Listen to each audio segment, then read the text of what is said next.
Dear peers of mine, hello and welcome.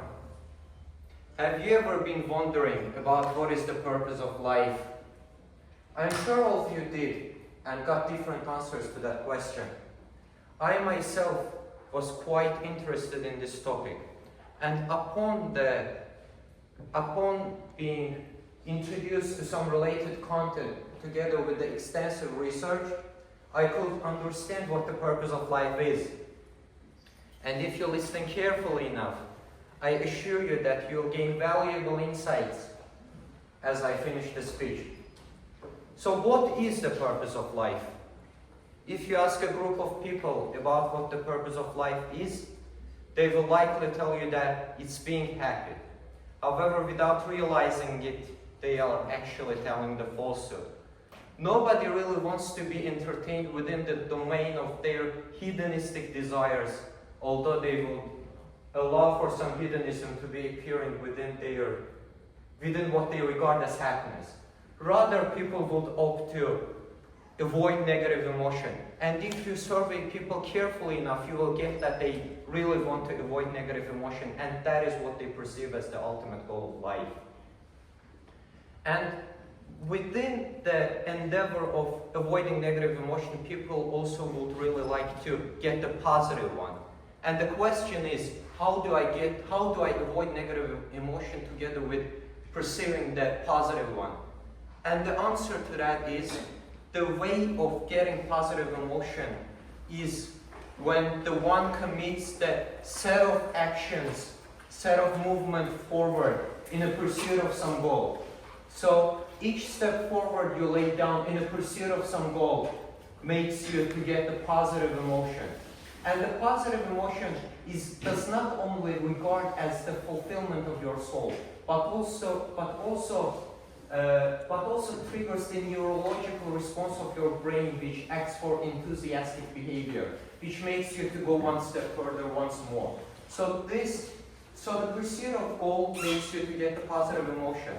And one may ask me as well, I can get positive emotion by the means which are different than the pursuit of a goal. Then why do I even need them?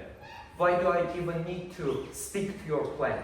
Well, the answer is that the only way to get the positive emotion is by making steps forward in the pursuit of some goal. And even if you do not remember anything from what I'm going to tell today, remember this one thing. The only way to get positive emotion is by moving forward in pursuit of some goal.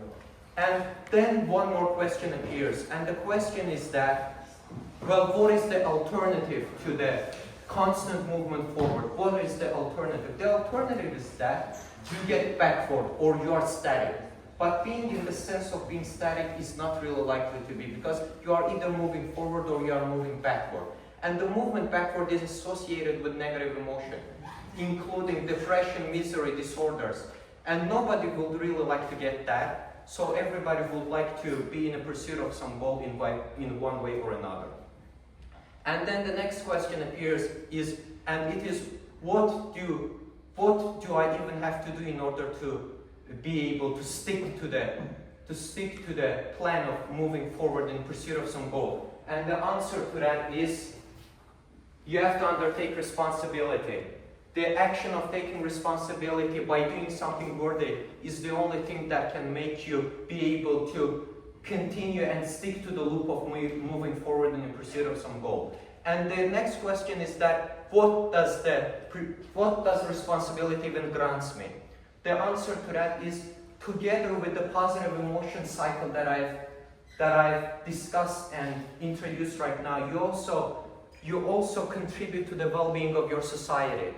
The maximum capability of somebody affects and contributes to the net well-being of their society.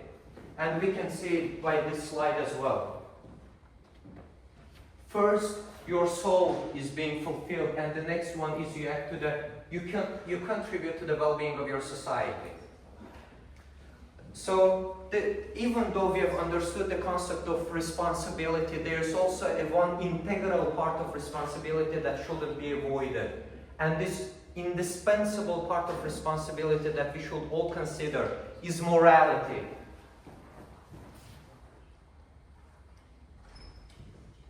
is morality. So then the question appears as, why do I even need morality? How do I integrate it into my responsibility? And can I even do without it? So the concept of morality, which is integral to human nature, because humans are created in a way in which they perceive goodness only by doing goodness to somebody else. It has some divine interpretation as well, but even from the logical perspective, if you come to think of it, the only way you perceive goodness is by contributing to the goodness of somebody else. And now I urgently ask each of you to make this case in your mind. Imagine one situation where you have helped somebody else. I assure you that as a consequence, not only did that person get alleviated, but you also feel happy, at least as much as the person you have contributed to the happiness of. Because this is the way people are created. So I think we have established the concept of moral responsibility. And given what we have learned, I would urgently encourage each of you to act within the realms of moral responsibility, within the ethical framework, serving your community with all you got, acting within the framework of what was ordained by God is the only thing that can grant us peace. As mentioned by Jordan Peterson himself, the purpose of life, as far as I can tell, is the mode of being that is so valuable that the fact that life is suffering is not relevant.